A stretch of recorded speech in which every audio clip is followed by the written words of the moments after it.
Уважаеми дами и господа, здравейте! Казвам се Евгений Бантутов и съм инженер. Освен това съм и доктор на техническите науки. Специалност прибори за нощно виждане. Край на представянето.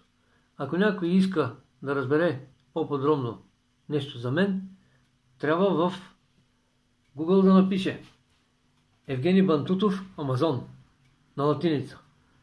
Там веднага ще се покажат книгите, които аз съм написал, които съм публикувал, които продавам в Амазон. Като разгледате книгите, вие всъщност ще разберете кой съм, какво съм, защо съм. Ще получите информация за мен. Така, каналът ми в YouTube се казва Физиката ли, че то е лесно. Филмът, който гледате сега, се казва Парадокс на пръчката, част първа. Движение с безкрайно голяма скорост. Движение с безкрайно голяма скорост, това е подзаглавие на заглавието Парадокс на пръчката, част първа. Защо част първа? Ами защото има още 7 части. Фактически филмите ще бъдат от 1 до 8. Тези филми са създадени в съответствие с книгите, които там ще видите. От 1 до 8. Това е една серия и вие веднага ще я разпознаете. Като я разгледате, веднага ще я разпознаете. Парадокс на пръчката. Така, да се захващаме за работа. Парадокс на пръчката. Това е мисловен експеримент. И в този случай какво правим? Вземем нещо за писане, един бял лист и рисуваме пръчка. Нали е мисловен експеримент. Няма да вземаме истинска пръчка. Рисуваме я. Тази пръчка, вижда ли се? Това е пръчка. Тя се намира в състояние на относителен покой. На мен това не ми харесва. Това състояние въобще не ми харесва и аз искам да я накарам да се движи с ускорение. За да я накарам да се движи с ускорение, какво правя? Какво е това тук отпред на пръчката? И това е въже. За какво не е това въже? Сега ще видите. На другия край на въжето рисуваме. Някой ще познае ли какво рисуваме? Рисуваме ракета. Да видиш ти. Голяма, здрава и яка ракета, пълна догоре с гориво. Пръчка, въже, ракета. Ракета е пълна с гориво, стартираме двигателя, ракета прави вуу и тръгва да се движи в тази посока с ускорение. Рисуваме посока. Иначе няма нищо да разберем. Ето е посоката, в която ракета се движи с ускорение, въжето се опъва, почва да дърпа пръчката и тя се движи с ускорение. До тук добре. До тук добре, само че на мен това движение с ускорение на пръчката не ми харесва и какво правим? Сега ще видите. Какво е това тук? Кръстче. Защо не е това кръстче? Защото вземаме една ножица и ето тук с ножицата кръц отрязваме въжето. Какво се случва? Ракетата продължава да се движи в тази посока с ускорение, а пръчката? Пръчката, някой от вас ще каже, тази пръчка цялата едновременно минава в състояние на равномерно паралелно движение. Така. Ако това, което този човек каза току-що, някой от вас разбира се, цялата пръчка преминава едновременно в състояние на равномерно паралелно движение, за да бъде възможно това, трябва да бъде изпълнено едно условие, а то е следното. Значи в момента на сразване на въжето, от тук, от този край на пръчката, към другия край на пръчката започва да се движи сигнал, който носи информация, че въжето е срязано и пръчката трябва да премине в състояние на равномерно паралелно движение. За да се случи това едновременно в цялата пръчка, този сигнал от тук до тук трябва да се придвижи с безкрайно голяма скорост. Ако скоростта не е безкрайно голяма, цялата пръчка, едновременно цялата пръчка, не може да премине в състояние на равномерно паралелно движение. Ние току-що допуснахме, че пръчката цялата едновременно ще премине в състояние на равномерно паралелно движение. Ама тогава ние открихме движение с безкрайно голяма скорост. Трябва да получим нова награда за това. Защо? Защото съвременната физика твърди, че движение с безкрайно голяма скорост не съществува. И съвременната физика, уважаемата госпожа съвременна физика, като дойде, ще ни погледне и ще каже: я не се занимавайте с глупости, това е невъзможно, това са вашите измишльотини. И ние питаме: добре, госпожо физика, какво да правим? Какво? В действителността съществува движение с скоростта на светлината, която е максимално възможно. И това е 300 000 км в секунда. Използвайте нея. Добре? Значи, сигнала, който се движи от този край към този край, се движи с 300 000 км в секунда. Сега, ние правим още едно допускане, че тази пръчка е дълга 300 000 км. Защо правим това допускане? Ами защото тогава сметките, които ще правим след малко, са много лесни. Така, 300 000 км в секунда пръчка. Сигнала тръгва от тук и след половин секунда ще стигне ето тук. Какво е това тук? Ами това е средата на пръчката. Това е средата на пръчката. За половин секунда изминава 150 000 км. И остават още 150 000 км, които още не са изминати. И ние разглеждаме за половин секунда какво се случва с пръчката. Ами тази част преминава в състояние на равномерно правилно движение, защото сигнала е минало тук, тя знае, че въжето е срязано и си спазва закона на Нютон.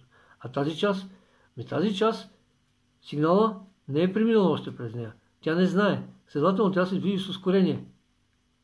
И то в тази посока. Рисуваме посоката. Тя се движи с ускорение в тази посока. Ами щом се движи с ускорение в тази посока, тази част на пръчката ще почне да бута тази, която е в състояние на равномерно паралелно движение. И тогава цялата пръчка отново ще премине в състояние на движение с ускорение. Значи, ние в нашия мисловен експеримент направихме два извода. Първия беше, че съществува безкрайно голяма скорост. Втория беше, че пръчката, въжето е отрязано, не действа сила, но тя продължава да се движи с ускорение. Ами сега питаме госпожата физика, тя казва: господа и дами, вие говорите пълни глупости, някъде във вашите разсъждения има грешка. Дали има грешка или не, ние ще разберем в втория филм "Парадокс на пръчката". И с това нашето представяне на парадокса на пръчката приключва. Останете се със здраве и вижте филмът втора част, филмът трета част и така до 8. Останете със здраве още веднъж. Когато напишете в Google Евгений Бантутов Амазон, в Amazon.com ще ви излезе ето това нещо. Това е книжка първа от серията 1 до 8. Името на книжката е "Децата правят уникални открития". Това тук отдолу е английско-български самоучител по физика, комикс по физика. А това тук е моят псевдоним в Амазон. И така, запомнете Amazon.com, защото освен Amazon.com има и още много други Амазон, например Германия, Франция, Бразилия, даже не знам колко точно са. И още нещо много важно. Тук, виждате ли, пише книжка 1 от 8 и български, английски самоучител комикс по физика. Това е името на серията. Всички книжки се казват "Деца правят уникални открития", но когато кликнете ето тук върху името на серията, ще ви се отвори ето такова нещо. Тук са всички книжки. Електронен и хартиен вариант със съответните цени и начин, по който могат да бъдат закупени. Още веднъж сме в началото и запомнете Amazon.com. В другите тази серия отсъства. Това е за сега. Довиждане, дочуване. Останете си със здраве.